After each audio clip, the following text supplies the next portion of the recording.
interest, etc. received by a partner from a firm.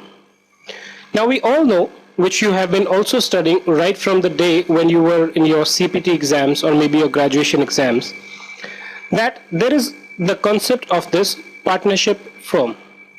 Okay? And in partnership firm you have various partners. Okay? So there are partners. The firm basically gives various forms of remuneration to a partner, which could be in the form of interest, salary, bonus, commission,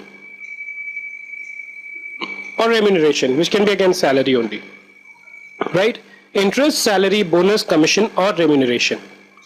Due to, which means it could be payable, in the sense it has not been actually paid, it's only accrued, or received by a partner from a firm.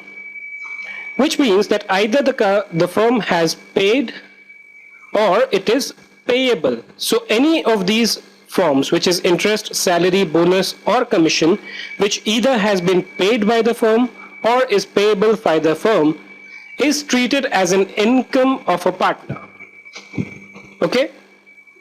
Wherein he is a partner. So basically this person who is receiving this income has to be a partner in this firm. If he is, then any of these payments that we've just talked about is taxable in the hands of the partner under the head profits and gains of business and profession. Right? So please note that even if it is a salary given by a firm to its partner, it's taxable under the head profits and gains of business and profession. Normally you would assume that the salary is taxable under the head income from salaries. But in this particular case, there is an exception, that this salary received by a partner from a firm. If this salary was given to an employee, it will not be taxable under PGBP.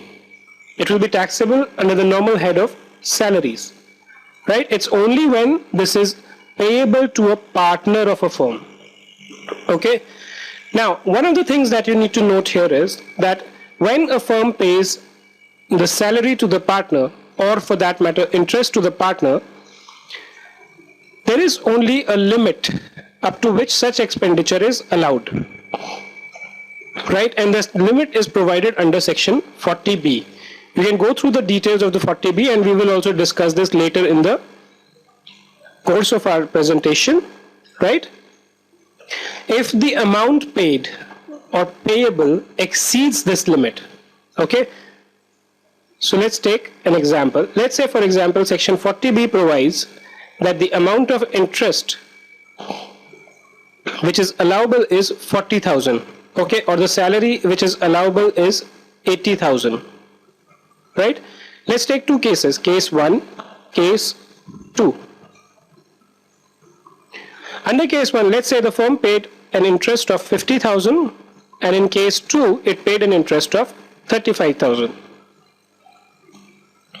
Right? Similarly for salaries, let's say it is 60,000 and 90,000.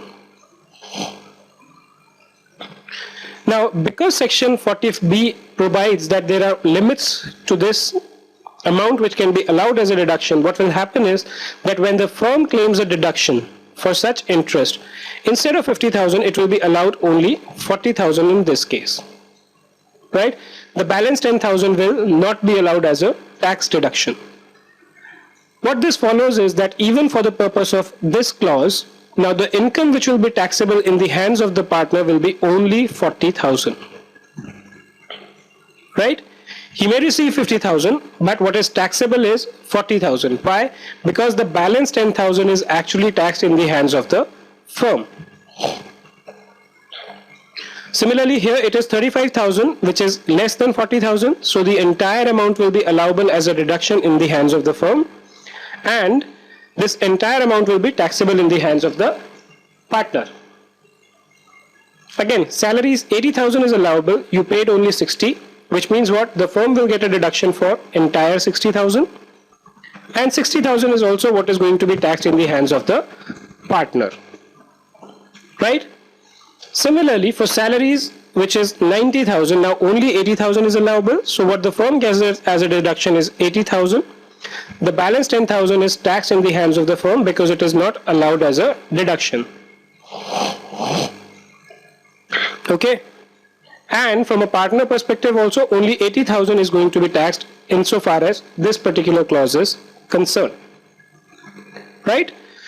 So just to recapitulate it again, any interest, salary, bonus, commission or remuneration due to, which means payable, received by a partner from a firm wherein he is a partner, the relationship of a partner and a firm is there, is taxable as interest etc. received by a partner under section 28 for PGBP. If the amount is not allowed as a deduction in the hands of the firm by virtue of section 40B, then it is only fair that this amount is also not taxed in the hands of the partner. So to the extent 40B disallows any amount in the hands of firm, it is not taxable in the hands of the partner. Right? With that we come to the end of this slide. Now let us look at the next income, which is taxable under the head profits and gains of business and profession.